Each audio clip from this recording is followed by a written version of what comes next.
বেলগাছিয়ার ব্যস্ত মেট্রো স্টেশনের আড়ালে আজও দাঁড়িয়ে আছে এক বিস্তৃত অতীতের সাক্ষী, ধূর্যটি ধাম। 20 শতকের গোড়ায় নারায়ণ কিষাণ সেন মার্টিন বান কোম্পানির তত্ত্বাবধানে নির্মাণ করেছিলেন এই অপূর্ব ভিক্টোরিয়ান স্টাইল প্রাসাদ।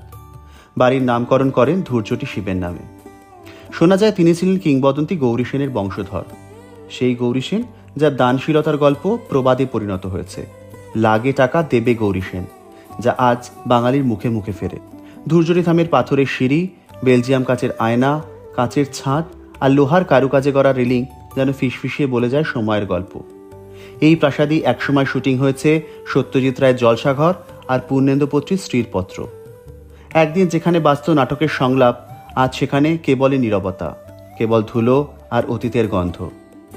ধূর্যটি ধাম আজ ইতিহাসের অন্ধকার কোণে হারিয়ে গেলেও তার দেওয়ালে কান পাতলে এখনো শোনা যায়, আমার ভেতরেই লুকিয়ে আছে কলকাতার রাজকীয় অতীত।